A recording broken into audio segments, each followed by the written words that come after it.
So I was really excited that the directors trusted me enough to be like, you're basically designing this whole sequence because it doesn't need dialogue. This Antonio power with the animals was like my favorite. One of the only times in the movie where the POV of the film leaves Mirabel. Right. It goes 100% into Antonio. And I designed it that way because the audience needs to feel how great a power is. So when we come back, it's going to feel even worse that Mirabel doesn't have one. I know. Movies. Sam, that's brilliant. It's so great.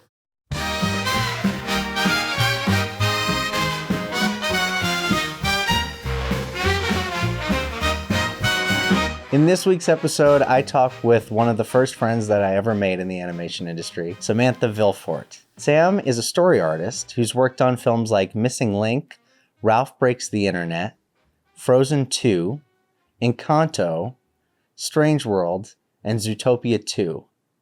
Sam gives us an inside look at what it's actually like working in a story room at Walt Disney Animation Studios. She also talks about working on Encanto and some of the sequences that she had some influence on and how much those sequences meant to her. Thank you so much for being here. Let's get into it. Is there still a dog here? This dog, he wants to be a star. Hi, Mr. Dog. I love this guy. He's such a vibe. He's just going to slowly make his way over to cookies. I can also ignore him like a new... It might be a little distracting, honestly. It's because of me, though. Yeah. It's because of me. No. It's because I am dog starved, and I see him, and I love him. He's very lovable. He's a sweet little boy. Yeah. What type of dog is that you A have? golden. Oh, it was a golden. Yeah, just like we both grew up with goldens. I mean, the hit of the century. I love them. And you're like, everybody sees them, and you're like, everybody loves them because you're like, hi. And I'm like, this is the energy I'm into. They're the most dog. They're the doggiest dog. Yes.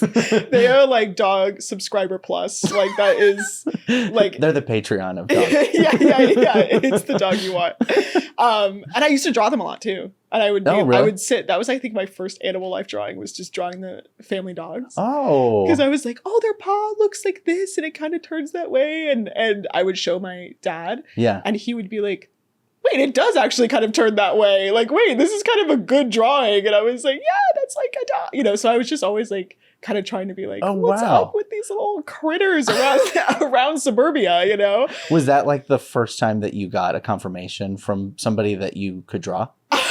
Confirmation? Like from your dad being like, hey, that's good what you're doing. Yeah, well, he was, my parents, thank God I grew up with parents that were so encouraging. Like, I feel really lucky about that because they just kept feeding me printer paper. I feel like it's so kid to get a big ream of printer paper and just go to town and be like, okay, anything I can draw, it's happening. I remember even at that age, I was very like critical of my own drawings, not like in a dark way, but like I would be like, oh, this little line is wrong. And my parents would watch me and they would be like, she has like opinions about her drawings already. It wasn't like, oh, I'm just gonna like, she's after something. Like she's trying to communicate something here. Wow. And so I would like be like, okay, is this good? And then they were like, yeah, that's great. Like they were always positive, but I was like, it's not good enough. Like it's not right yet. And they were like, okay, cool. Like go back to the Crayolas, go crazy. Go back to the Crayolas. Yeah, go nuts. I don't know if other people feel this way, but it's like when your parents like go to office jobs and work, they come back and then there's like one pen they can bring back for you and you're like, this is the special pen. This is the pen for my magnum opus. Yeah. And then they're like, is this like out of ink already? And you're like, oh, maybe. I'm sorry. Yeah, I might have used it a little too much. Do you remember when you first got started in drawing? Was it with the dog? Was it even before that when you were really young? Were you just like always making things and then putting out up on the fridge? Or how did that develop? I think every kid draws. I think that's what's so fun about kids also is like you kind of have that freewheeling like, oh, I'm just going to do that because why wouldn't I? Yeah. Because, I'm free for today and I might as well draw. So diving into it, I'd always draw for also like different stories me and my twin brother would come up with together. So it was also kind of like first time illustrating stories and being like, this is what we're talking about, right? And he was like, exactly. So you're pitching to your brother. Yeah, fully mini storyboard pitching. And then I also just did it to like process too. Yeah. I don't know. This is very like child therapy vibes, but I would love just like being alone and like watching a movie or something, putting on a movie and then just trying to draw the movie. is insane, right? Wow. Yeah, no, Yes. yeah, being that young and doing that is kind of amazing. Yeah, and it would just go through stacks of paper, and I would be like, oh, but it was very like kid, where it was like, she has a pretty dress, and I want to draw the pretty dress, and stuff like that. I also used to be obsessed with like ancient Egypt. Oh, me too. Oh, hell yeah, Always. Nick. Absolutely. Oh my God. The magic of going to a Barnes & Noble, seeing a giant coffee table book, obviously meant for like adults with wine to chat over on their like, 2005 coffee table. Yeah. And I would beg my mom to get it, and I would just sit there and like open it up. And then like hieroglyphics too. Cause like those were like, to a kid, you're like, now this is a drawing. Yeah, yeah. Even though it's like ancient 1,000 years ago, you were true. You were like, oh my God, this is incredible. And they're trying to communicate little stories. It's like little comics. And that really captivated me. And like the colors are still vibrant, and you're like, whoa. Yeah. So there's characters with heads of a bird and head of a dog. And you're like, what is this? Yeah. And your kid brain, head of a dog, you're like, genius. Why didn't I think of that? Like, I've been drawing this golden retriever. I needed to just put them together. This is obviously the next step. And I feel also like really lucky at that time. There were so many like Egypt films coming out. So like 1998, The Mummy. Right. Huge for me. I was obsessed with it. I was like, and also I feel like kids are like so cool. Everybody's like, they're going to be scared. It's scary. But I was like eating it up. I was like, mummies are the sickest thing already that I could think of. Like, a very gold coffin with like a decomposing body inside. And your kid brain is just like, I need to know everything about this right now. The Mummy, crush. And then also Prince of Egypt. Yes. At almost the same year, 1999 Mummy, and then 1998 Prince of Egypt. That's so nuts. It's so crazy how that happens. That happens in cycles a lot too. Totally. Where it's like this year, it's like Zootopia 2, Bad Guys 2. Same year. Like there's like these. Goat as well. Goat also. Yeah, exactly. There was a year where it was like 3 Snow White films made by different studios. Oh yeah. And you're like, wow, we are all the same people. Yeah. The Yeti films, there was like Missing Link, and there was I worked on that. You did? Yeah. So right. So were you an intern at Laika? Yes, that was my first full-blown feature job, storyboard artist intern at Laika. So I moved to Portland for a summer. It was like feature animation camp, basically, because it's like you have these big, lush Oregon woods around you, and then you come into this one studio in like suburbia. Then you have Portland right there, and everybody's like, yeah, this is what we do every day. And I was like, this is so cool. And there was something so magical about being a storyboard artist and then coming down to the set. And being like, it was kind of this hybrid live action feeling where I could go scout the set in person as it was being built, to be like, oh, I can't shoot from that angle because it doesn't even exist. Wow. You know? And then you were like, okay, let me go upstairs and like not draw that shot, So that was like super fun. And they were really trusting too. Like I was expecting to kind of just be like cordoned off of the feature, being like, you're like a baby. Yeah, like, right. Please let the adults handle it, And we'll give you a side project. Yeah, like it's cool. But they were so cool. And they were like, oh yeah, you're going to do cleanups on the screening.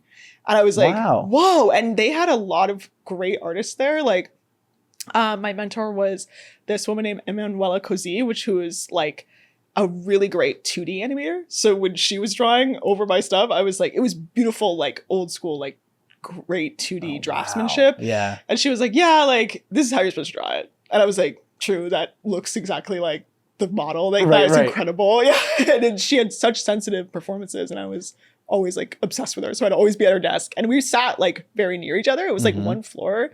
Like at Disney, it's like a little bit more like kind of honeycombed out. Yes. But at Laika, it was like one big room. So I was always like, hi, hello to the other story artists. And they were super cool with me and super like, oh, we have this intern for the summer. We should like hang out. And I was like, oh my God. And teach her everything we know. Yes, thank God. Thank God. Because so cool. I need to learn a lot. And they were so generous with their time. So I was excited. When you were looking at those sets, were you like, would you sit there and do like quick little doodles of an angle? Or would you like, did they let you take pictures? Like, or did you just like take a photographic memory and be like, okay, got it? Because people were working on them. Like, I mean, you have like guys in like overalls, like sanding huge things down there and like tiny little paintbrushes going on like faces. So you didn't tiniest paintbrush. Yeah, you didn't want to like push people out of the way and be like, it's time for me to scout the set, you know, like you're like Cecil B. DeMille or something in 1920. But so I would kind of like take mental pictures, but they would also let you have maquettes. They would build maquettes for each of their characters. Yeah. And then have them up there. And I was so obsessed seeing, like, also I just think weirdly, Laika has an incredible fashion game to the characters. Oh, totally. This is random, but I just love, like, the costume designer for all of their films, like, worked two like doors away. And I had to go to her and I was like, Coraline's boots are everything. Like, her whole wardrobe, I was like, you're a legend. And she had to make them at, like, tiny scale. So not only having like the sensibility of like, yeah, this yellow raincoat is gonna crush. And when I went up there and this movie had not come out, and I saw that the main character Lionel had these like equestrian cherry red boots, I was like, she's done it again. Like, this is incredible. Like, this is fabulous. Yeah, this is, once again, this boot game at Laika is incredibly strong. And I don't know, I'm like, never stop that. I'm just like, oh my God, inspiring. You guys crushing it. It's also so interesting because they have to make clothes that are like able to move on the characters, right? Because everything is stop motion. So even the clothes, and they have to be able to like move collars and things. And they have wires. Like, it's like they have to almost rig the clothes in some places, like wire armature within the clothes so that they can move like each fold and everything. It's really amazing. Crazy. So as a story artist, you were like, whoa. This is like a movie studio. So that was really fun. So what did you get to do at Laika on Missing Link? Did you get to clean up any specific sequences, or? I would kind of go over like a couple scenes. I still remember when they were screening the movie and there's a story artist named Oliver Thomas who was working freelance for them. And the scene that's almost like has a 360 turn on the ship. There's a chase on this ship that's like lurching in the ocean. It's crazy. And he almost like solely boarded that by himself. And it looks like verbatim. Like, it was the first time I got exposed to story artists where I was like, this guy is like a real person. And his brain is like, let me just film a live action camera for you. Yeah. And I think that like really made me want to, every cleanup I did after that, I was like, okay, so like I have to get to there. That's insane. But it was so cool because it was like, it's one thing to try to scrounge around as a young artist for like boards online or from, you know, different like bonus features or whatever. And you're like, okay, can I get some reference? Or if God willing, somebody gets to post something on their Instagram, you get to be like, oh, those are the boards from that scene. So to actually be in a studio and fully see professional work for the first time and know what the level is, it just makes you want to like, you get to nerd out and you get to be like, that's what I thought this was. This is so cool. And you get to watch it go from board all the way to the end. Because then you saw the final movie and you're like, oh, that's what we did over there. Like, it's hard to have that full learning experience in school unless you're making films actively. Oh, totally. Did you make films in college? Yeah, I made this little rushed short film right at the end. Because we kind of had like little assignments. I went to USC. Nice. So yay, we loved it. Like big kid college. For our final assignment for my whole major, they were like, you have to make a film. Like, to graduate, you have to do it. And I was like, amazing. But at the same time, I actually just became an apprentice at Disney. Oh, okay. That overlapped. Overlaps. Like, because I knew, I was like, okay, I only have a couple credits. Like, I'd done all my credits. Like, I had just 2 more. And the 2 credits I had to do for the last semester were like, make your film to graduate. Wow. So I was like, oh, I'm not going to miss any classes. Like, this is incredible. If I 9 to 5 at Disney, then come back and work on my film, like from 5 to like midnight, then we might be able to like Indiana Jones, like pull the hat from as the door is closing and do both of those. And I really concentrated on Disney. So I think my film, I wish I had like had more energy to put into it. Yeah. But before I left Laika, I was telling Emanuelle about this, like my mentor at Laika at the time. And she was like, if you're doing a student film and you're worried about finishing, cut everything you think you cannot do. And I was like, well, that sounds like not ambitious and not fun. And she was like, you're gonna want to like work on your portfolio. You're going to want to get a job. And if the film is really like your passion project, that's one thing. But if you're excited to kind of get into the mix, like don't hamstring yourself and risk your graduation by like being like intimidated at the last second. I was like, oh my God, genius. Well, especially because you were already at Disney as an apprentice at that point, which is like, and I remember you guys, so that's where we met. Yes. Oh my God. As apprentices at Disney Animation in 2017. I know. I'm like, I blinked. It's now with the future hardcore. It's almost 10 years in the future. It's not quite, but almost. Yeah. We still have our we still got a few more years. Smiles.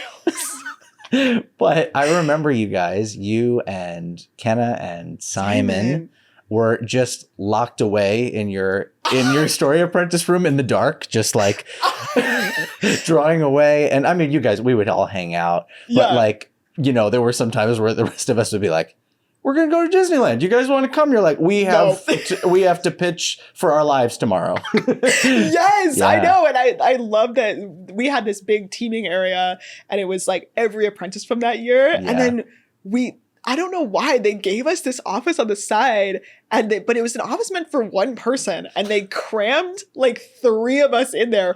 Desks and teaks, everything. So we were like living on top of each other, but it was kind of fun because we kept being like, we could literally just turn 3 centimeters around and be like, wow, your scene looks amazing, you know? And we were always trying to like, is this good? Is that good? Like, we have to go upstairs in 3 minutes. Is this too rough? You know? Because also like we got really lucky that year that all of our mentors were all directors.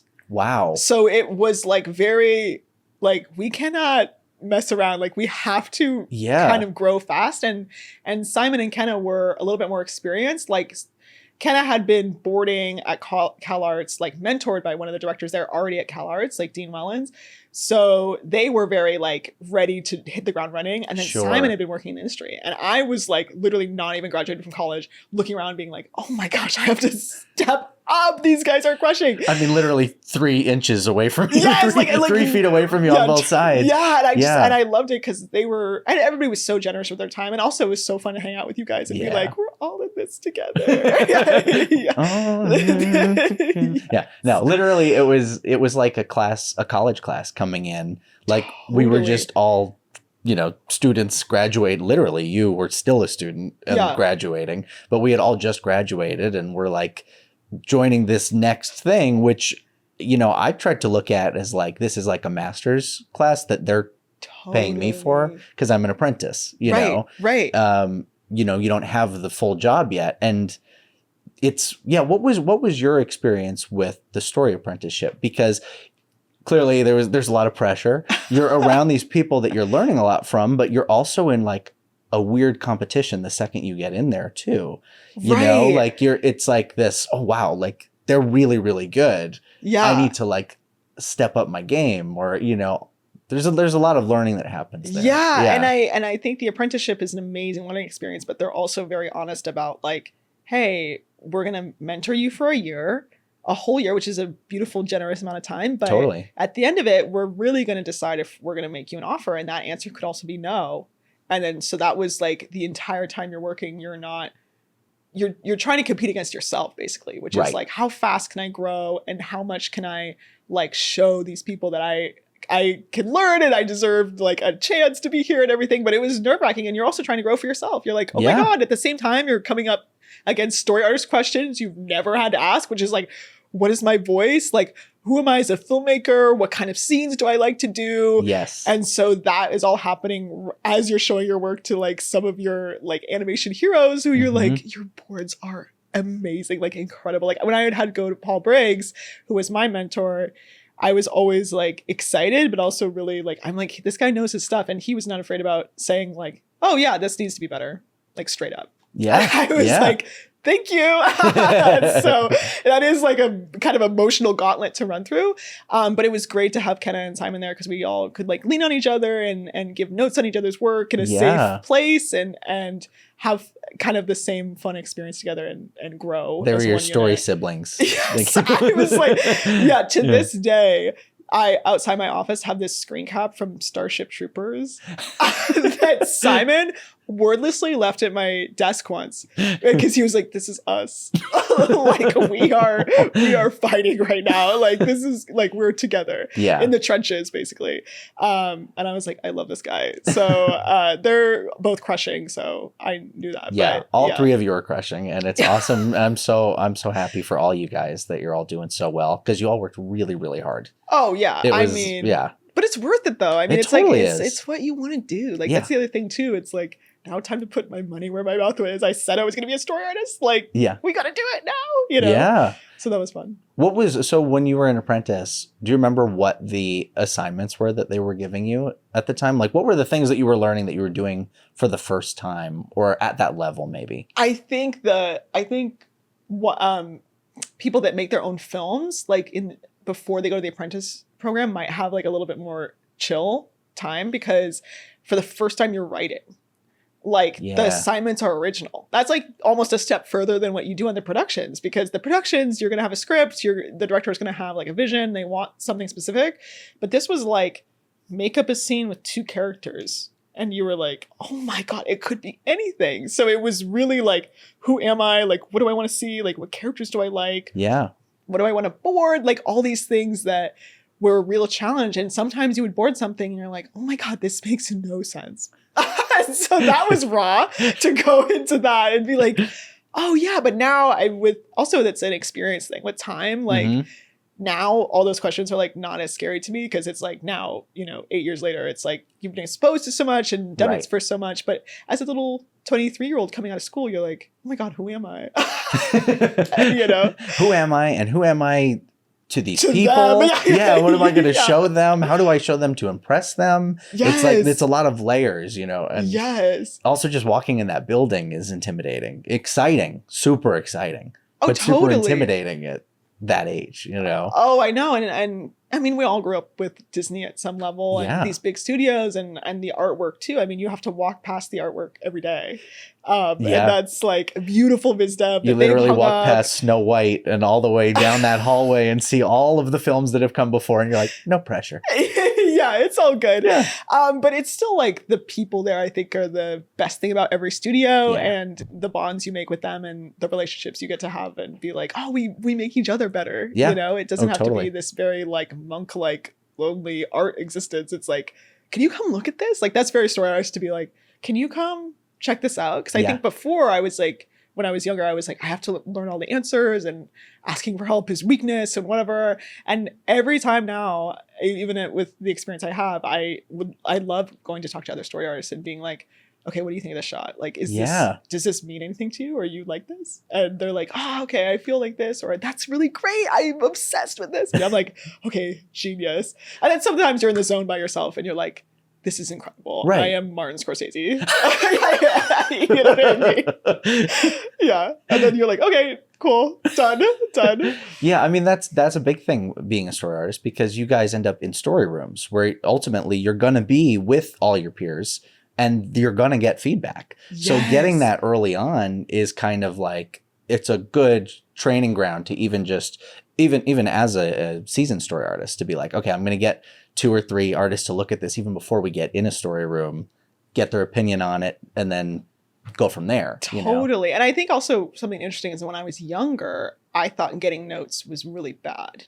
Like I was really scared to get notes. Like I was like, oh no, like they're opening their mouths, like it's happening. I did something wrong. Like that was my first thought. And now I've been in so many rooms and seen so many story situations. Like, yes, there's the rare unicorn pitch where you end it, you go, and that's where it is. And the director is like, oh my God, send it down. Send it down is like, it's going straight to edit, which we love, very little note. But generally, actually, I think a positive response is notes because it means people are engaged. I think that's like to a younger artist, they might be like, oh no, like everybody has a note like this. When people are disengaged, that is like, oh no, that's when I know the pitch is not hitting as well. When it's like, there's kind of there's a silence after, or there's a like, like, okay. all right, where is that is very scary. An exhaustive sigh. It's like, okay, how are we gonna go from here? And sometimes it's actually not even about you. Sometimes it's like the director for the first time gets to see something they thought was gonna be amazing, and then they're like, oh wait, actually for my characters this doesn't really hit anymore. Like there's a much different reasons the pitch can go great or not so great.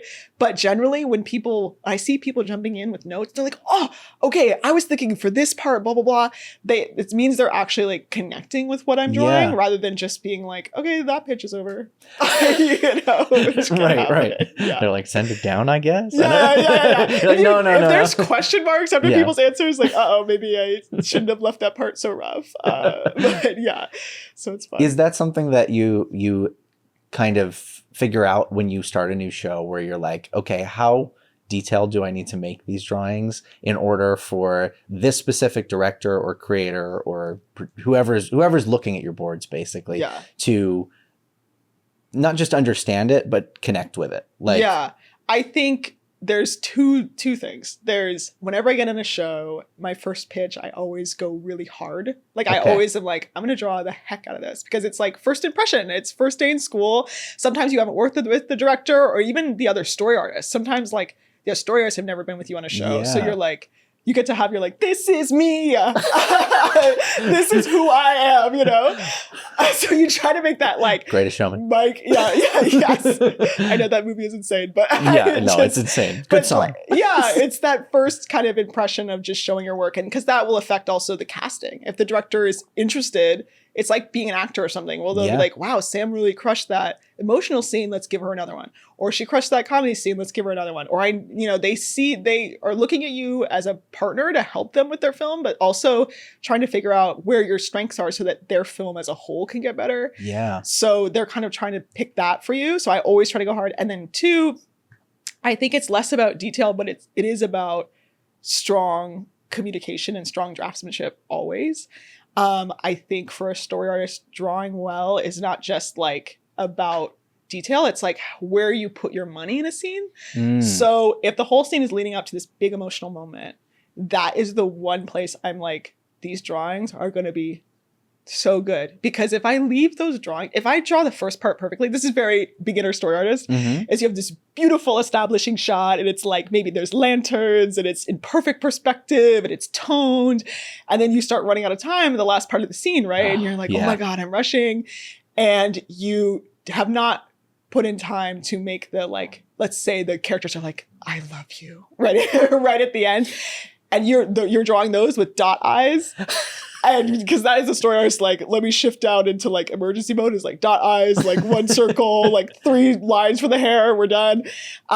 Then you could actually pitch the whole scene, even though you put in beautiful work at top, the response is going to be very lukewarm because you did not put the right amount of effort into the places in the scene. You really need to be nuanced. So I think that's something too. I always, when I get a script, I'll try to look for where this scene really matters and what the director is looking for. If it's like this comedy beat has to hit, or a lot of times you're there so early, it's like characters have never even worked out. So sometimes you're doing a character intro where the director is like, go crazy. I don't even know who they are. And so you're like, okay, my whole job is to sell this character and sell their place in the movie. Wow. Do you have any specific memories of that?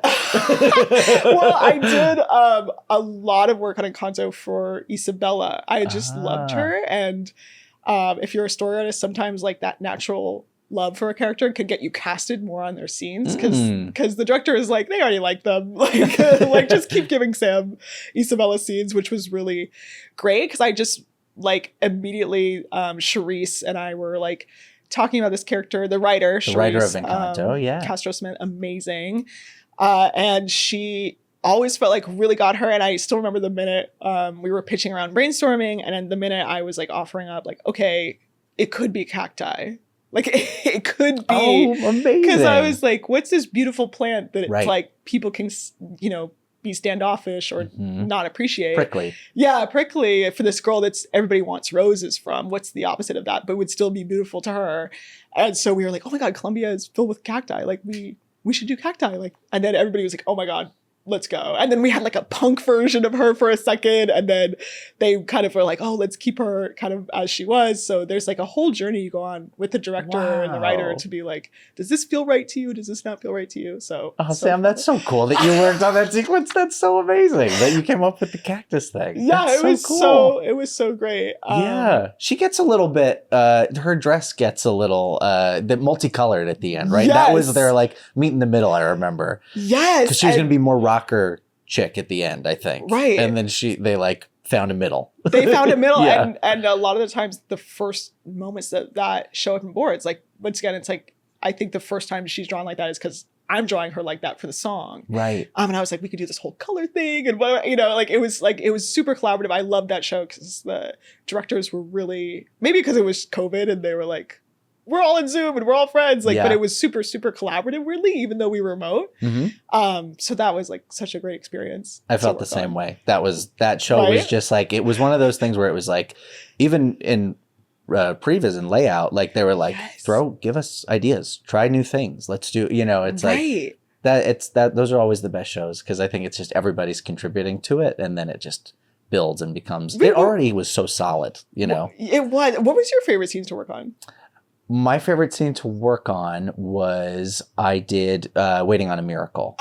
Yeah. it was fun. It was fun. Yes. Yeah. Byron boards, no less. Oh, Byron boards. Yeah. Well, actually, the section that I worked on was something, they had boarded it. And then it was that scenario that you just talked about where they watched it and they were like, now that it's in layout, it doesn't feel quite like enough is happening because she's the main character. We needed her to have more of a moment. And we have Isabella and we have Luisa having these amazing sequences. And it was like, we need something cool to happen. And they just kind of pitched to me and the layout team, like, can we ever like coming down the stairs in slow motion and maybe there's a slow motion party happening. Right. And I took a day. I took a break. I went and saw a movie and I was like, I need to, because my whole sequence is gone, my section, because I worked on the middle. And I came back the next day. I worked for a week and a half. And I pitched them what I came up with, which was what they told me. And they were like, yeah, that's it. Here's like 2 notes, here's 3 notes. And then, so that ended up being in the movie. Which crushed it.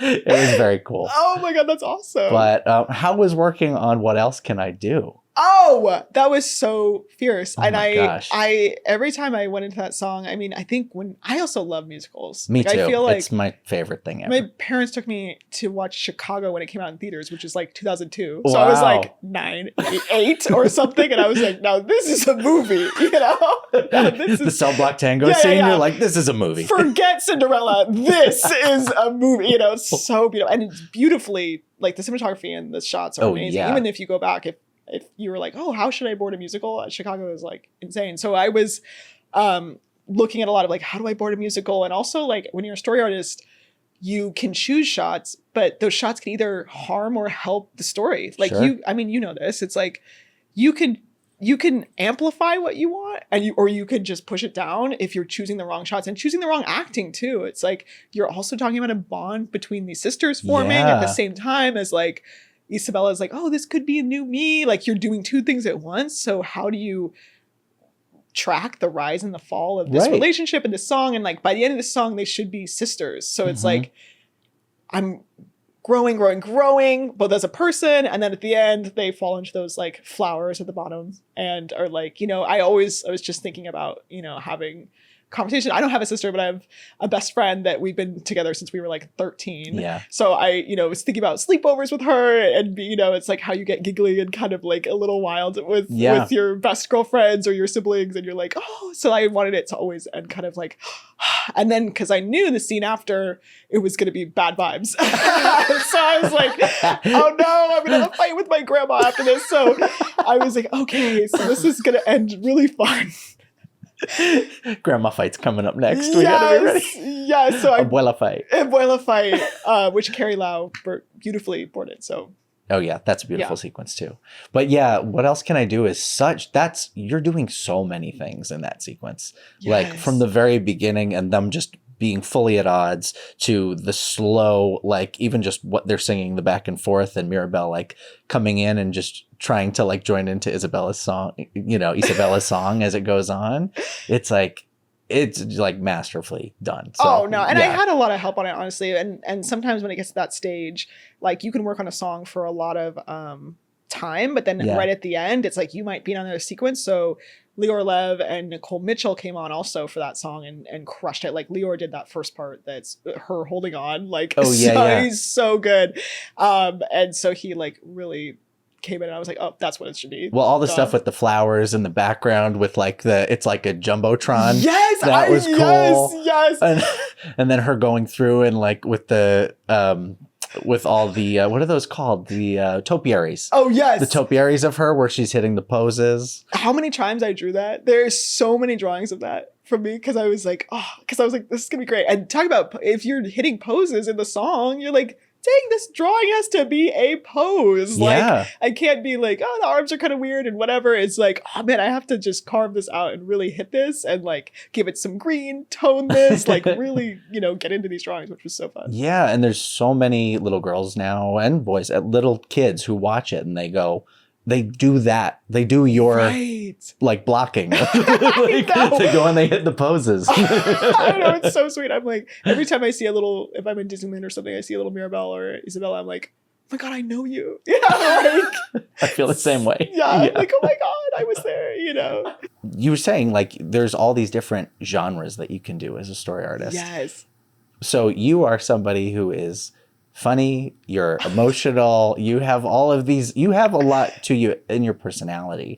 Do you feel like, my guess would be that you like comedy and you like musicals. Is that correct? Or well, here's what's crazy is like I feel like in real life in the room, like I've had producers be like, oh my God, thank God you're here. You're crushing the room. Like we're having a good time because Sam is here. But in my boards, I think comedy is still the hardest for me. Oh, because I think it's so specific. The poses are so like confident and so specific that I'm like, oh, this would be funnier if their eyebrow was like a millimeter to the left. And then that is the stuff I kind of obsess over. And then sometimes I feel like I'm like, was it funny? And people are like, kind of, and you're like, dang. But I also really love romance. I know. Oh. I know. Because you get to draw all the fun, longing drawings. You get to draw everybody looking into each other's eyes. Or you get to, oh my God, dare I say, you get to draw a smooch once in a while. Oh, wow. No, that's the stuff. That's the stuff. Or even friendship. Intimacy and friendship. Of course, relationships of all kinds. I think it's like a bond. You're like, any scene where a character really wants something, I think is always like, you're going to drive to that. And I think we just did a lot of that on Zootopia too. So that was really fun. It's like progressing Judy's relationship and stuff and what kind of friendship and how that friendship gets tested. So that was a lot of intimacy. Like, friendship intimacy, like platonic intimacy. Yeah. And playing her, it's like what gets under Judy's skin and what gets under Nick's skin and how they elbow each other like siblings and kind of like play fight and stuff. And it's like that partnership and making sure that feels real is very fun to get that specific acting down. Did you ever get to do anything romantic in like Frozen 2? I'm trying to think of any of the movies that were romantic in the last couple of years. I know. There was it's in the deleted scene, so it's fine. But there was like a deleted plot for Encanto where Isabella was in love with this little nerd. Named Bubo. It's an outtake, and it was beautifully boarded a bunch of times, but it ended up just not fitting in the film. How long do you work on a sequence? Usually it depends. Well, it depends on where we are in the schedule because the beginning, very fun. Everybody gets like 2 weeks, or 1 week for first pitch, and then you get notes, and then you do another pass for the second week, and then hopefully by then we're in edit. And then later though, if things get into crunch, then it suddenly starts to be like fully new thing, 4 days, something tight. Wow. And you start hitting the ground running and you're like, oh, this is going to be rough. Okay. Yeah. And then you hope the directors are cool with that roughness. Yeah, you're definitely. like, hey, you ordered it double time. The drawings are going to change from early on in production. So it just kind of depends on where the movie's at sometimes. You're jumping from sometimes one genre to another. Like you'll go from a musical to a romance to an action scene right in a row, right? And then is that I'm sure it's fun to be able to kind of explore all those different parts of it. But then are you getting notes back like while you're working on the next sequence, you're like, oh, right, I got to turn back on my comedy brain for that sequence and just fix some stuff. Yeah. How does that process work? Well, it depends. If you're busy, if it's downtime and they see an edit, then the notes come back and you're free, then they'll give it back to you. But then if you're busy, let's say they've issued another sequence to you or something, they'll give it to another artist because we all need to hit the screening deadline. So that's when you're like, you'll see in the screening and you'll be like, oh, I didn't do those drawings. Like, how did those show up in there? And it's because you're like, oh, we all moved at the same pace. And then I was busy on this other scene. So right. another artist had to jump on. Or sometimes they're just looking for something super specific. So they'll be like, oh, I'm like getting this artist to try like a pass at this or whatever. And you're like, okay, cool. Right. They just grab a little bit of everybody's and like smash it together. Yes. And a lot of that is just due to availability. They try as often as they can to get your scene back to you because it's also easier for you to go in and like figure out like if they need a new shot or whatever, it's like, you were thinking, so you can deconstruct it and reassemble it a lot easier than someone else that's coming in blind and is like, oh yeah, well, I don't know why she chose the shot, but it looks cool. I got to get my head around this whole thing and then now have to jump into it myself. Yeah. We were talking the other night at the Zootopia 2 wrap party. Zootopia wrap? Yeah. And you were saying that you were really excited because there was something that you had worked on that you saw like the final shots that you did were in the movie. Like the camera angle you came up with was in the final film. Is that something that happens regularly, or is that more of an exception just because it goes through so many departments? Well, it's just luck, honestly, sometimes, because for Encanto, I was lucky enough that basically all of Antonio's gift scene like survived from almost like the first pitch. Wow. I don't know. It's like, it's so, because it's also at the end of the day, like now on the other side being an edit with the director, it's so much like everything is about the film. Yeah. So things could get changed. It's not even about your boards. It's not even about how you drew them. It's like, okay, I think this character like doesn't work the way we thought. So there's like a new version that comes in later. So you may have done like the first version of a sequence that extends to the end. And you're like, yes, there's still a party scene there. Yeah. But it's been like, the writing has been tweaked in little ways that have changed the acting and changed the shots. And maybe other artists have come on, or you've rolled on to another show. That's another thing too. You're like, oh man, I'm going to roll off right before they start putting stuff in layout, which means my boards might not survive. No. So like there's a lot of it is timing and a lot of it is just like where the movie's at. Yeah. So when you see shots survive, or when you see like, oh my God, whole sequences survive, you're like, this is awesome. Like, oh yeah, that's how it was in my head. And like, obviously it has to go through very talented hands after me.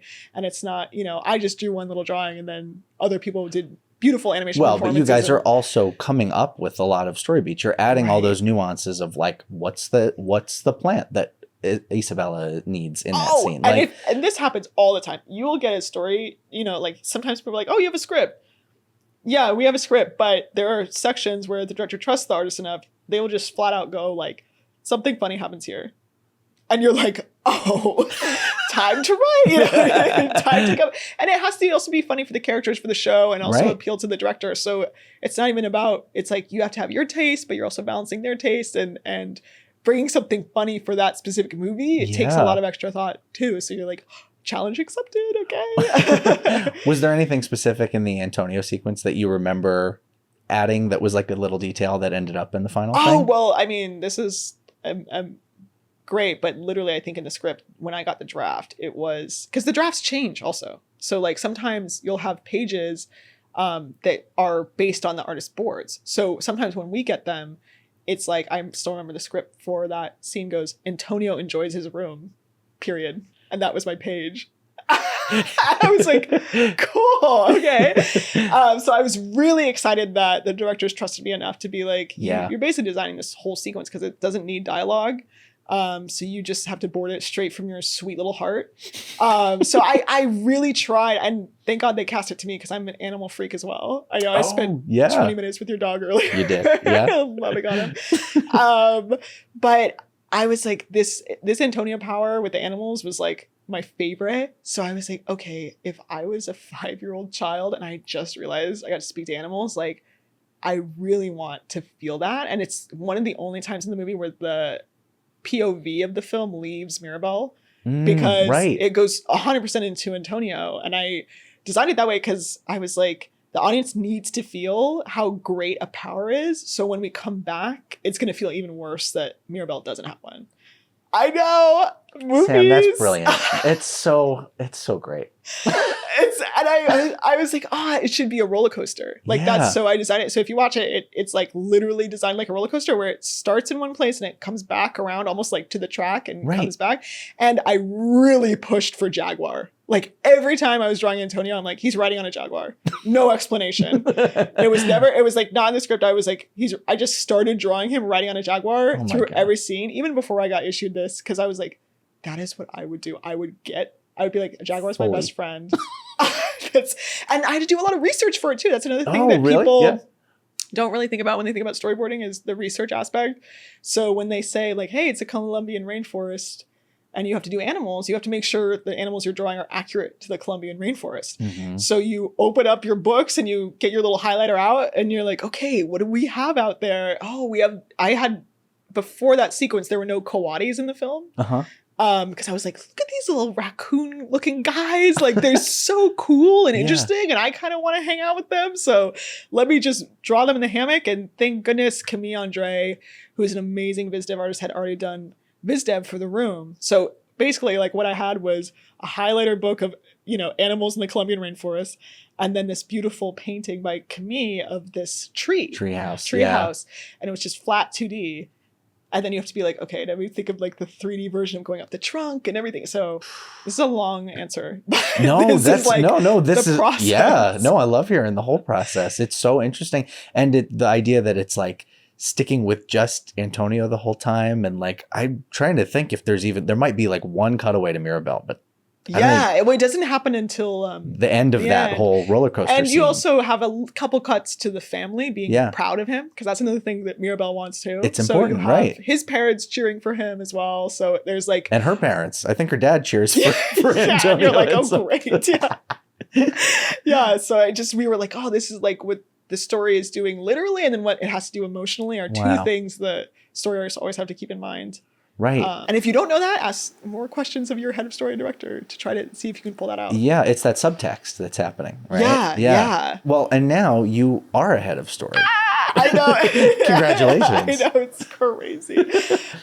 Which is an amazing job. I mean, all of a sudden there's like this triangle of filmmaking that is kind of assembled on the show, where it's the director, who's sometimes also the writer, but director, writer, and then head of story. And you all are kind of like a little team trying to bring this thing in your heads into fruition. And to me, I'm there to support the director too. So like whatever they want, like that's the other thing, is like you're translating the team, their taste. Right. Because every director, sometimes if they're in the thick of it, they know what they want in their heart, but sometimes they're like, oh, what is it? And you should know their taste enough to be like, guys, he means it should be blue, not yellow. Because that's like who they are, or whatever. And communicating to the team like, oh, for this screening, we're going for this. So sometimes with screenings, everybody's like, well, the movie should be perfect. But as a story artist, it's like on this screening, maybe the plot is going to be wild, but the relationship should play. And that's like what we're going for this screening. That's the focus. Yeah. And the next screening, we can concentrate on the plot and stuff. So you'll also communicate that to the team and try to keep them aligned. And also at the same time, like make sure like if the story artists want to grow in some way, it's like, oh, I want to do an action scene, that you're like, oh, I'll give you an action scene. Like, let's do it. Making sure your artists are feeling fulfilled as well and excited to collaborate and come into the room and understand the thing that they're making. Because if your story artists don't understand it, the boards will get wild, and the boards can't like solve the problems then you need to solve, because you really rely on your team. I think that's like the biggest thing too. I'm like, wow, you guys are gonna make this thing. Like, I'm just gonna be here to help smooth that. Yeah, of course. Well, and you're guiding them through the whole thing. But it's so interesting because you're giving notes, but you give notes as a regular story artist in your day job. So you've kind of had a lot of training to then be the person giving the notes that affects the other artists. They have to listen to those notes. A little bit. But it's also like, since you've done the job so much, you're super empathetic. And you could also be like, hey, that no is for later. We, if you don't get to this one, it's fine. Or focus on this. Or this is, this to what I was saying earlier, like this is the big emotional part of the scene. Like I just had my previous head of story, Norm LeMay, who is one of the best in the industry. And he was I love that. I was like, oh, is this part of the scene working? And he goes, none of that matters. You need to crush this character intro. And that is like our only goal for this sequence. Yeah. And I was like, oh my God, there's like a clarity in that of like, oh, I was so anxious if like this scene of this party was doing well or whatever. And he was like, no, we'll figure that out later. These characters meeting is going to be your main goal. And I was like, oh, thank you. Duh, you know, but you want to do great on everything. So it's good to have that like clear like goal. Yeah. It makes so much sense too, because you guys have so much to take in that if you can actually just break it down to like, this is our focus for this moment in time, then you probably get the strongest work out of that. Right. Yeah. And it helps solve the problems the film needs to solve, you know, and a lot of that is solved through boarding. So it's great when you see an edit, you're like, oh, I knew it would work. Like that artist crushed it. don't worry, we're killing it, you know.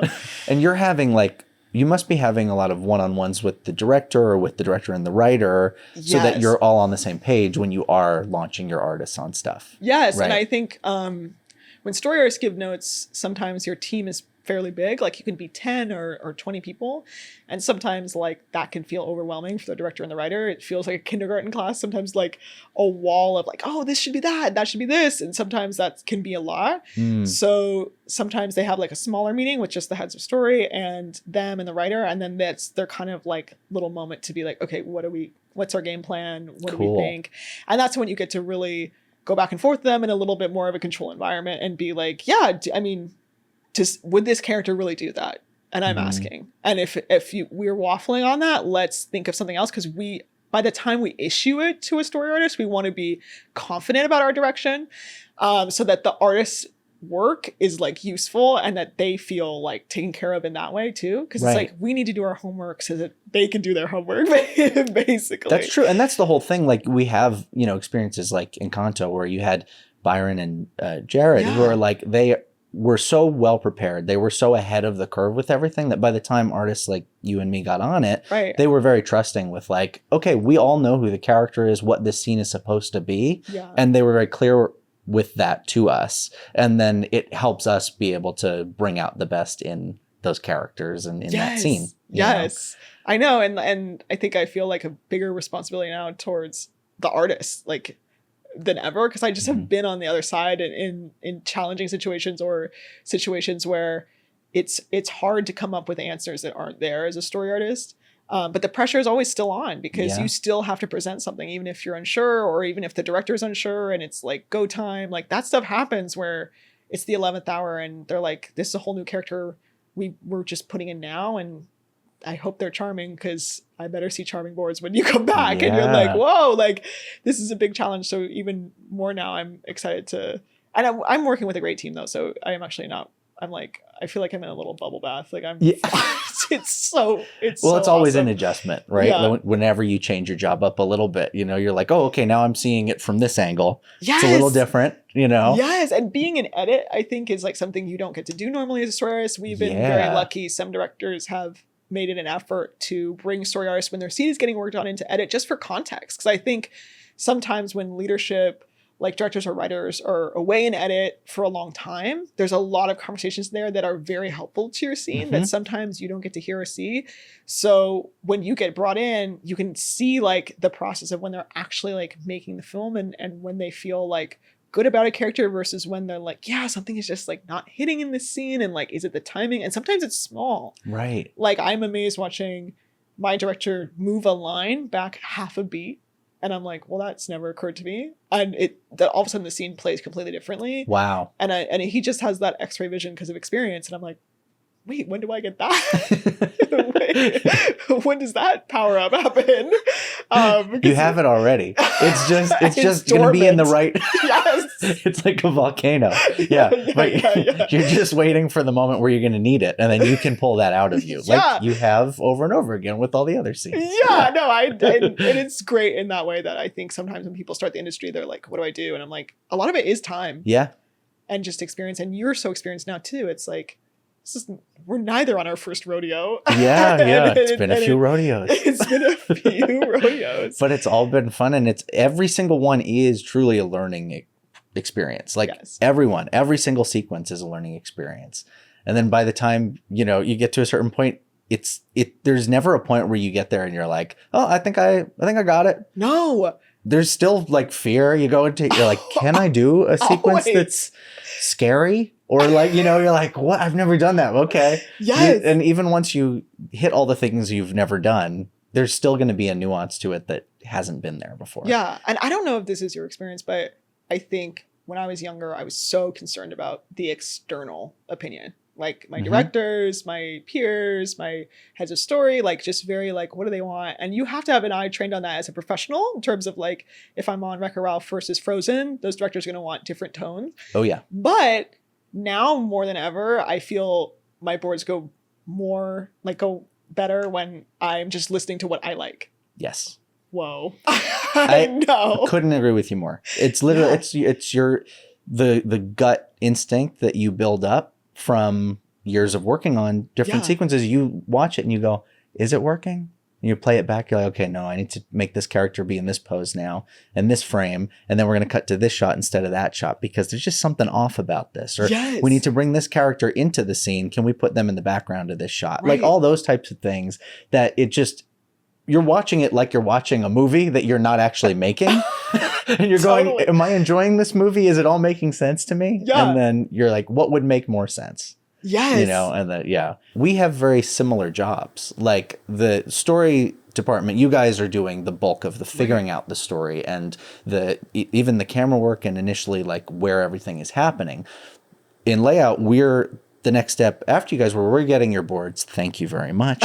And no, you guys crush. And then we're putting it into a real set. And then sometimes you get into a set and you go, well, this camera might not work now because there's a wall there or there's a thing or, and maybe we need to restage how this is happening. But a lot of times we try to start from the boards because you guys have put in so much thought behind it. But it is that thing too, where the directors are now going, oh, but maybe that character is more like this. And it changes in our department too. And we're like, okay, well now we got to make this character be, more funny or more dark or whatever it is. Yeah. So it's that same iterative process where you're like, okay, I think we got it right. I know. But you never know. You never know. And there's such a like alchemical part of film where you're like, I don't even know until it's screened. Mm-hmm. Like you work on it for years and you also have sometimes like, I don't know if it plays to you. It's like sometimes it like if you work on the film, it plays like a yearbook or something. Oh yeah. Where you have all these memories of every single version of the scene. Mm-hmm. Like every single like, oh, that's when that character was a villain and now there's somebody's mom or whatever. It's like there's so many different versions you're holding in your head that you kind of lose objectivity. So it's totally true. And then you're like watching it and you're like, oh, good, that joke played. Or like, oh my God, like, that's like, and I see them also through the artist now. Like, I'm like, oh, this is, I will lean over to Jason, my fiance. I'm like, this is Alan's scene. Like, I do that too. I'm like, he's crushed it. Like, he's so good here. So I think it's like, it kind of is this kind of crazy yearbook to this like year or couple years of your life that you're working on it. And I can't unsee that. Like I can't unsee all of the experiences with it. So when people are like, oh, I really liked it, it's amazing to me because it's like a part of your life in a weird way. It totally is. Oh, it fully is. It's a year of your life. At least a year, sometimes longer. Yeah. Sometimes, whoa. Or sometimes shorter, but really, really fast. Yeah. Or sometimes, maybe some of them don't work out and it's only a couple months. And that's then true you're like, too. Never mind on that project. So pitching is a huge part of the process for a story artist. Was there like a key or a secret to pitching that you found over the years? Like, was it is more energy or, more like looking at people? Like is there anything like that? Because you're performing in a room is basically what it comes down to. Right. I mean, a pitch is, okay, first of all, I think this is true. Practicing your pitch before you go in is a big deal. And I thought that was kind of like dorky and nerdy. I'm like, oh, you guys are practicing like it's high school theater. Mm-hmm. Every single time I've done it, it's been better because you're anticipating the drawing. It's like you are like actually more well rehearsed versus sometimes if you do not practice, you go, oh, actually I'm saying the line too early. And oh my God, that drawing is actually the line I'm saying, it's on the wrong drawing right now. And no. So it looks a little like it's less immersive, which you really, and luckily you don't have to look at anybody. So if you're a more shy artist, You're going to be in the back of the room in the dark. And then everybody's going to be around this giant table looking forward at your drawings. At the boards. So okay, and then you're going to click through them on your laptop and just try to like, your big goal is immersion. Your big goal is that they kind of forget you're pitching and then they're just watching their movie as is. And they're like experiencing it as you hopefully intend, which is like a fake final film for them. So I think being prepared is always a thing. And also like just do what you're comfortable with. Like there are points where you can be like, hey, this person, you know, like this is kind of rough or whatever. And you can kind of caveat at the top too. Mm-hmm. If you're anxious about anything, you're like, yeah, sorry, like just be honest with the directors. And you're like, yeah, like I'm trying to figure out this section and it's still a little rough. So like bear with me. Like people are just ready to experience what you brought them. So that's part of it as well. And you don't have to go crazy with the voices. But I did just pitch a scene where two characters are fighting, like yelling at each other. And I went hard and I was like really like yelling. Like just because that's kind of what the scene required. Because if I had just delivered it like, you know, I don't want to talk to you anymore. Like it would have like killed the energy. So totally. I was like, I'm going to project. Other story artists, bless them, will do full blown scores. Fake scores, like almost like beatboxing. Whoa. But honestly, they make music on the side, so they love it. So sure. it's like there, and then other people are way more chill. It's kind of like your own style, as long as it's not distracting. Because you kind of want the drawings to speak for themselves. Long answer. Wow. No, that's super interesting though. Yeah. Yeah. It's because I would never imagine that somebody would come up with their own score.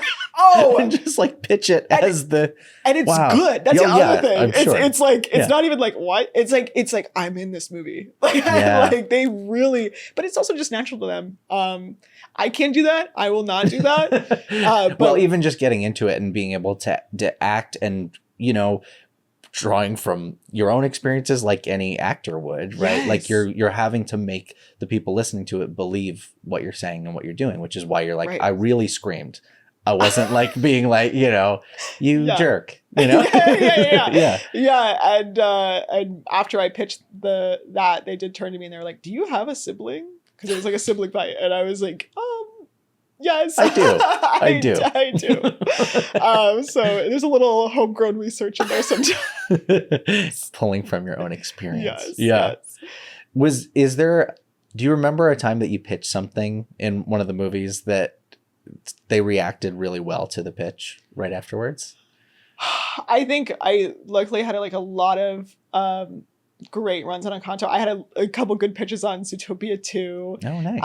And I think every you're kind of like there's a little bit of a, I don't know if it's for everybody, but for me there's a little bit of a sports analogy in there where you're like, oh, I just got a basket. Like you can tell. Right. And you're like, oh, let me see how many wins I can rack up on the duration of this show. Right. Because you just, when it's good, you can feel it. I mean, and also it's exciting to see the director get excited. I think they're under a lot of pressure. I mean, I can't imagine. Everybody thinks it's a very sexy job, but it's very hard. And when you're watching it up close for a year, you see the ups and downs of bringing one of these massive things into reality. And to see them get excited and you can see them, you took a little bit of weight off their shoulders and off your head of story shoulders, and also love when your little basketball team, the story team, loves it. Because that's almost you're like, when they come out of the room, because they're just on your level and they're like, oh my God, amazing. You feel it's almost like better than anything else when the story team likes it. Because I'm always like,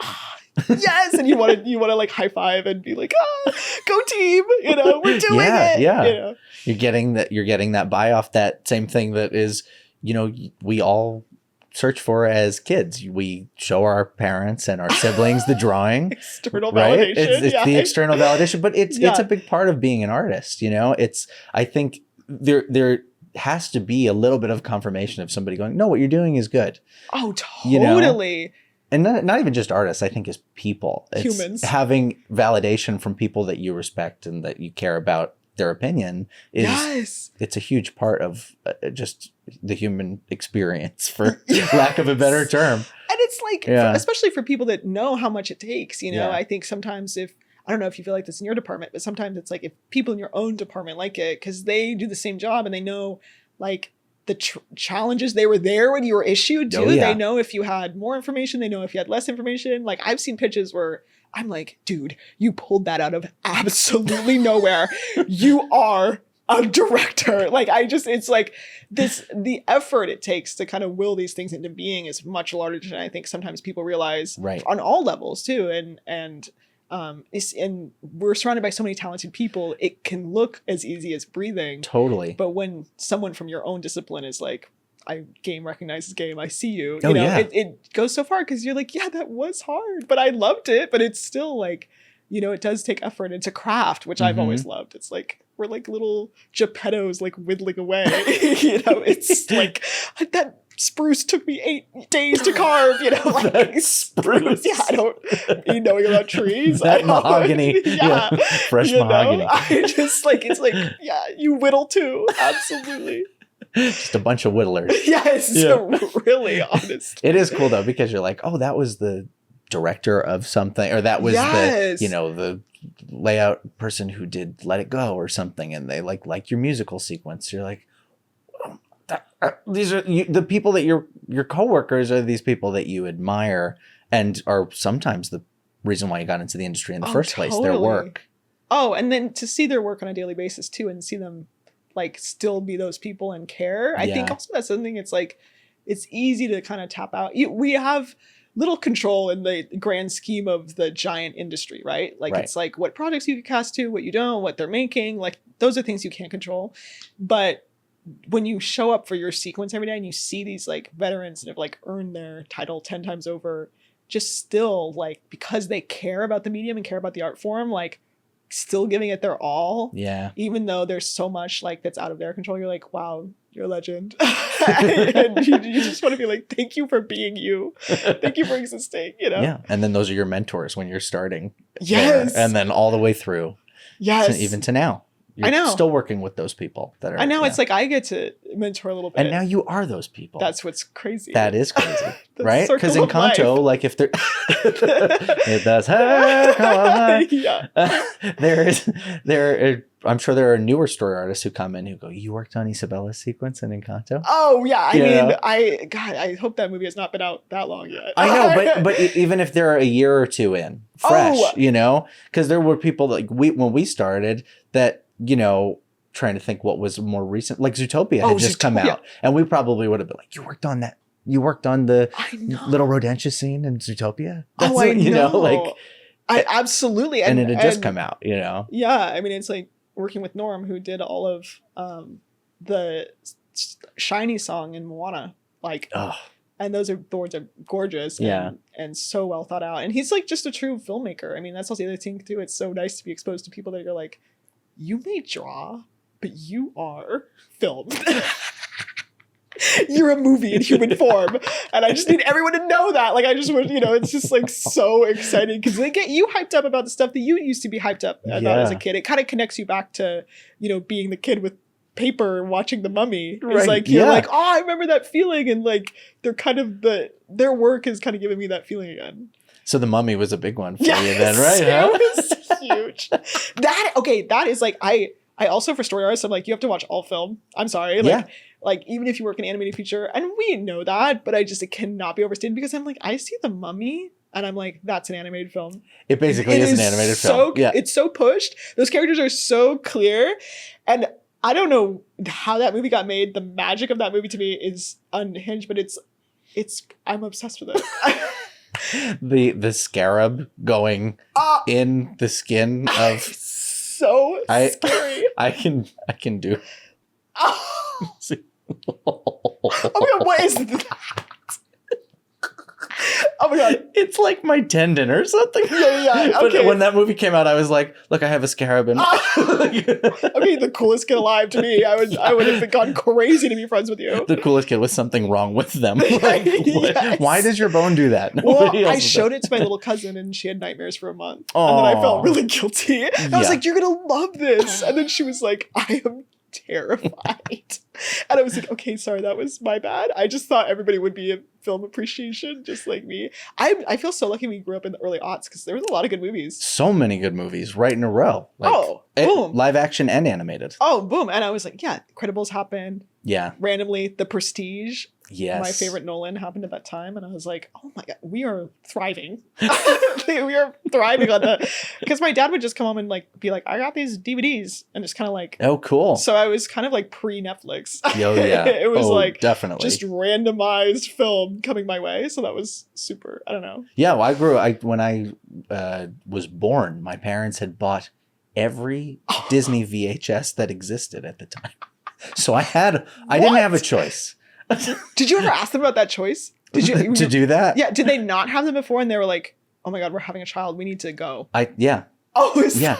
The yeah, because they grew up. They were big Disney fan. Like my whole it. family loved going to Disney World. That was because we're East Coasters, so Disney World was the thing. Both sides, and my parents loved the films, and they bought all the VHSs. So I didn't have a choice. I watched all of them. And did you have the same experience as me as a kid, where you were like had no idea about history or time, and then you were like, why do these movies look different? Yeah, because we got exposed to them all at the same time. It was like you would watch Cinderella, then you would watch Mulan, right? And they're like half a century apart. Oh, totally. But we were like, this is Disney. Like this is all the same. And I'm like, that was trippy for me because I was like, these art styles are like all over the place. Like what diverse filmmaking. And it was like they're drawing Couture Dior in this movie, and now they're doing 90s 101 Dalmatians. Yeah. I would also sit and I would draw on the VHS boxes. So I would color inside with the crayons. You know how it was like very textured inside of the VHS boxes? And it was like bubbly. Like, yes. It was, I love the 90s. The 90s was crazy. They were like, there will be textures, there will be sensory things. We're getting, and there's glitter on everything. Mm-hmm.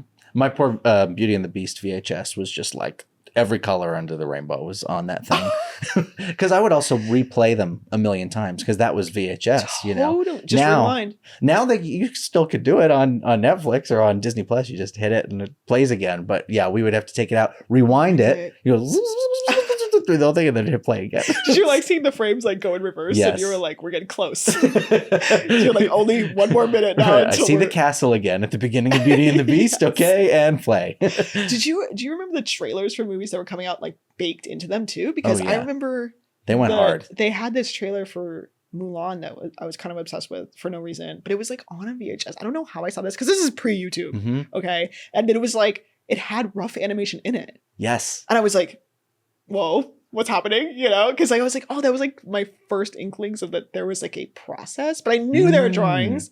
But I don't know if you were like this, where you were like, I don't know how someone gets a job in that, because it's like being a firefighter. It's like, what do you want to be when you grow up? A firefighter. Be like, I don't know if there's firefighter college. Like, I have no idea how that works.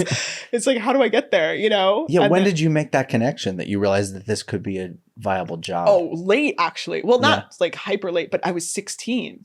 Wow. Whoa. Well, I always loved film. I always loved drawing. And you know, when you're 16, you're like, man, what? You're like 50 years old on the inside. You're like, what am I gonna do with the rest of my life? What am I gonna do in this giant earth ball? Yeah. And then my friend wanted to be a fashion illustrator. That was like her big thing. She was like getting into fashion. Wow. And in the Bay Area, we were right next to this art college, right? Like in the city.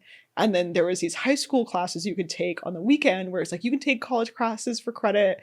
And then, but they were all from the college. Academy of Art? Yeah. Academy of Art. Loved it. Crazy. That's crazy where Rissa time. went. Oh my God. So great. I mean, I had so much fun, but I was like a little, and this is when I was like, you know, a teen. So that was the first time I was going to the city. I'm getting Starbucks on my own. Feel very adult, very chic, getting off of BART. Like, okay, I'm going to go learn art on Saturday. And I dropped my bag in this illustration class. And who's teaching it is like this guy in his 20s with like a lip ring and a messenger bag. He's a great illustrator in his own right. And that's when first of all, you're 16. You think that's like the coolest human alive. Yeah. This is like 2010. Messenger bag's huge.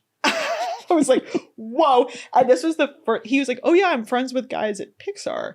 And that was like, it kind of like connected in that moment where I was like, oh my God, like the synapses formed. And I was like, oh my God, this is a job. And I knew about all this. Like I had friends, parents that worked at Pixar, but this was like the first time I was like, wait a minute, this is actually real. And this was the era of Blogspot. Do you remember this? I don't actually don't. Okay. Blogspot. So pre like Instagram was out, but it was still about like taking pictures of food. Okay. And so Blogspot was this like very like robust place where all these Pixar guys were posting their personal work. So I would be like, wait, I would go through these credits of these films, go look all these dudes up. And then there was like, every artist had their own personal, and I was like, oh my God, these are artists. I think that's where I became really obsessed, is I was like, not only do you work there, you get to work alongside really talented people and you make movies together. And I think that's what made me obsessed with it, rather than like name brand or like a certain studio. I was like, no, these people are insane and I need to hang out with them. Wow, that's so cool. And it makes sense because if you grow up in the Bay, like Pixar is such a part of the culture there. The culture being in the Bay Area, yeah. And at the time we had DreamWorks PDI. Right. RIP. But they also had this thing where Enrico Casarosa, who directed like a short for Pixar and now obviously a bunch of features for them, bless him, started as a story artist. Luca, we love. He had this thing called Sketch Crawl at the time. And this is also Blogspot. There are forums going. He was like, meet here if you're an artist in the city. We're just going to draw together. So when I was 16, 17, I was like going on these sketch crawls with all these like veterans, and I was being way too thirsty. I was I mean, you're 16. You're like, these are rock stars. I mean, these people were like David Bowie to me at the time. At the time. Yeah. Now I'm like, oh, we're humans, you know. But at the time, they're like, this is this cool adult world, and these people are amazing artists. So I would go to these sketch walls and just kind of like stand 10 feet away from them and be like, you're you, you know, because I was like obsessing over their art. So they probably would never remember me, but I loved it because it was like the first time you were also in like an artistic community and people are like sharing sketches, and like you're in this foggy San Francisco Bay Area day and you're walking around the city with like, I met so many people that way, and they were also so generous about it. I mean, oh my goodness, like the people that you're doing the sketch crawl with, these are literally like the best artists in the world. Well, and Ronnie Del Carmen was there a lot too. I didn't talk to him. I was too intimidated, but I was still like. But you're at 16. You're like you're around these people that are gonna be. Those are the level that you're gonna reach later. Like you're starting and you're seeing that is a level that is attainable because you're meeting these people. Yes. And I think that was also really good for me to be exposed to. I don't know, like thank God the internet happened, because seeing those drawings and seeing like, that was also the first time you as a like little suburban teen, like these guys draw so beautifully. And they're also doing these beautiful like memoir comics about like how they met their wives and are like really engaging with like life in general as a capital A artist. And you're like, wow, these like people exist, and like this is such a beautiful like way to live. This is getting very flowery, but no, it's true. But it's like, wow, like, and they can make money doing what they love. And I think that was, and it's movies also. Boom, the dream. Yeah, it's animated movies specifically too. Yeah, and I was like, what do these guys do? And they're like, they're story artists. I'm like, at Pixar. Whoa. Yeah. This is. So then I just went like full tilt, and I was like, I have no plan B.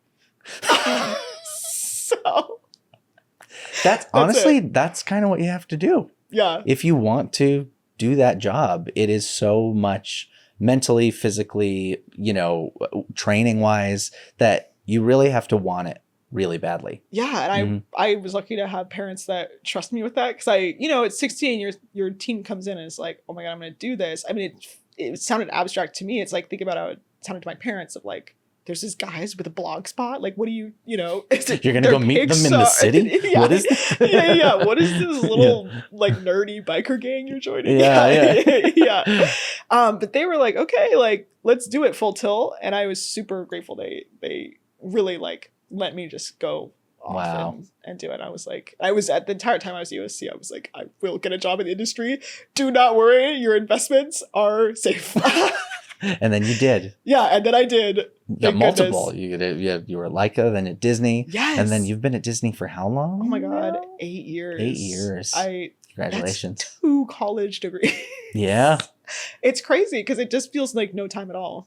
Yeah. Like I still am like, I'm new. And people are like, absolutely not. Like I'm like, I just got here. And they're like, no.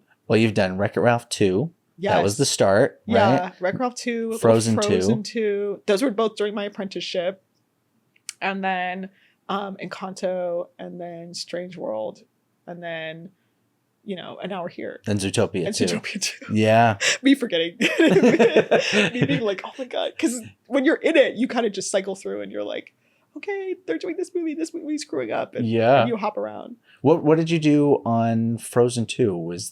Did you make the transition from story apprentice to artist at that point? Yes. It was kind of like a wild time because in the apprenticeship, as a story artist, they cycle you through different productions, which is also very, very good because you build relationships with the directors. And I think that's something where they get to know you. It's if you're coming in for the summer or whatever, you get, exposed to the story artists that are mentoring you, and then you can get a little bit of that, and we will love you intensely. But it's like, in order to stay, I feel like you need to be exposed. Like, directors need to cast you. I think that's also something too, where as opposed to other departments, we get almost directly cast by the heads of story in conjunction with what the director needs and wants.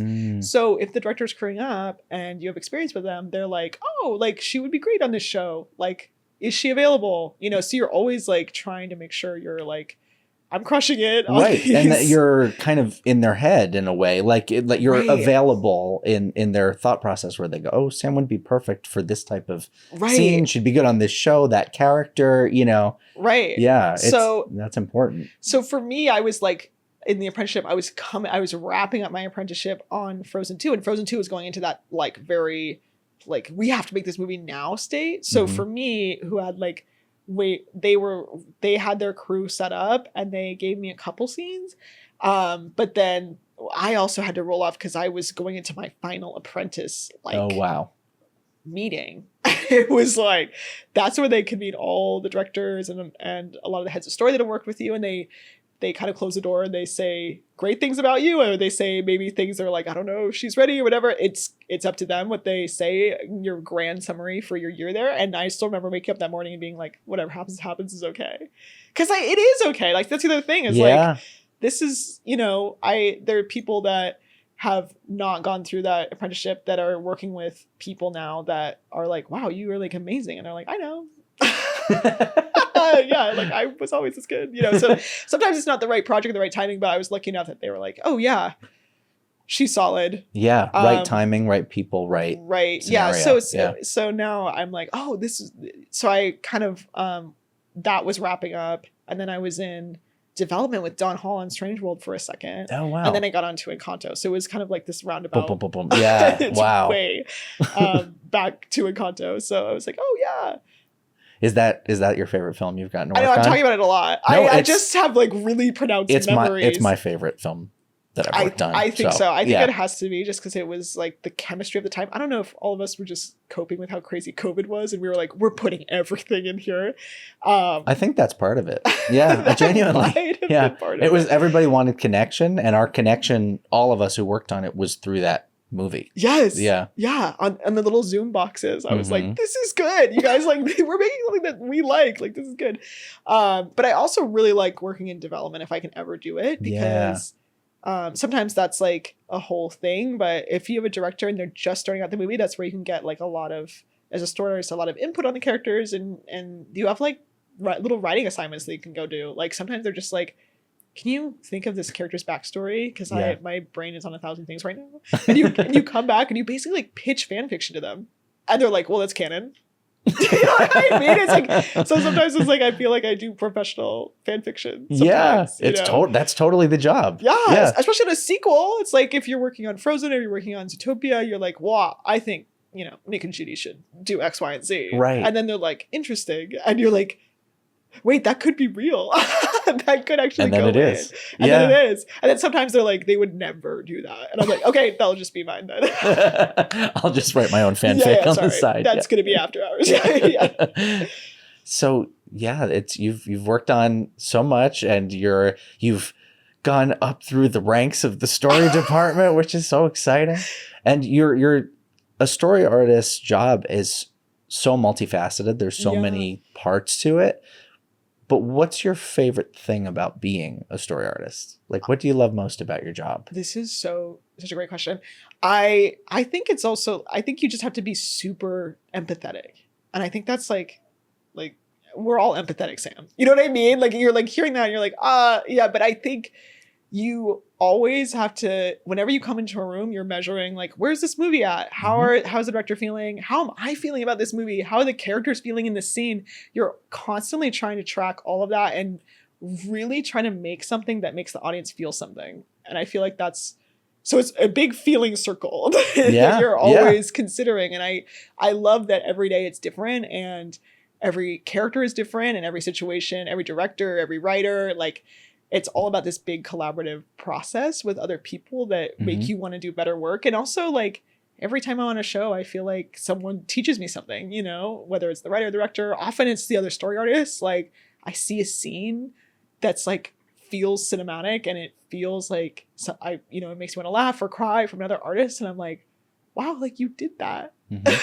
That's real. And it's just one person with a Cintiq alone in a room made me feel something. So I think, there's so many things out of your control and no matter what's happening on the show, if it's tense, if it's like super stoked, it's like always being empathetic to where people are coming from and what they're trying to communicate is like my favorite part of it. That's amazing. Literally, that's it. The empathy that you're feeling is hopefully what the audience feels, which is how we all connect to the film. Right. And you're like, wow, we're having an experience together. Wow. It's beautiful. Movies. Yeah, it's pretty crazy, right? We're very lucky that we get to do what we get to do. And I'm very lucky that I've gotten to meet people like you over the years. And even though we don't see each other all the time, I always feel that like, we came up together. We were college kids together. I know, you're always in my heart. Exactly. It's like there is a little bit. You guys were story siblings. We were like apprentice siblings that came in at the same time. Oh, I know. I still have our photo. They take this yearbook like photo where they put ears on us, and then I remember that day where they just took pictures, and then we all had Mickey ears on. All these Mickey ears engraved with our names, and we have like an old 1930s college photo of us. That's like all of us from that class, and it's so fun to look at because you're like, oh my God, we were all just like little kids. And now we're like engaged and married and like starting this next phase of our lives. Congratulations on that, by the way. Thank you. But it's crazy because it's like none of that had happened yet. And we were just like, oh my God, we have to do what we said we were going to do. And make good on the promise to ourselves that we can work in this industry. So. And we worked on these films together and, and hopefully we get to work on many more together as the years go on. When are you coming back around? We'll see. You never know. Yeah. But thank you so much, Sam, for doing this. Thanks, Nick. It was so fun. It was so much fun. And it was, I learned a lot about the story department because, our different departments, we don't always get the full experience, the full insight of what the other department does, which we should do more of. I know. We should be able to go that. sit in more on other also departments. Like if you're ever working in a studio and you want to talk to story artists, go talk to us. We are all like ex-theater kids that just want to hang and like chat at a lunch table. So it's like if you ever like, oh, can I talk? Please come talk to us because we are a highly social group that just want to chat, so come by. There's a lot of overlap with layout and story. Oh, so good. we'll have to do that. We'll do a story layout mixer at some point. Yeah, we'll party together. But anyway, thank you again for doing this. It was awesome, Sam. And it's just amazing to see your work and how much you've put into it and, see you grow over the years. And I'm so proud of you and so happy for you. And and hopefully we get to work together again soon. Absolutely. Thank you so much, Nick. It was so fun. Thank you. Yay. And thank you guys for watching this episode of Nick's Friends in Film. Please like, comment, and subscribe below. Tell us what your favorite scene in Encanto was. We're curious. All right. And join us next week for our next friend. Bye.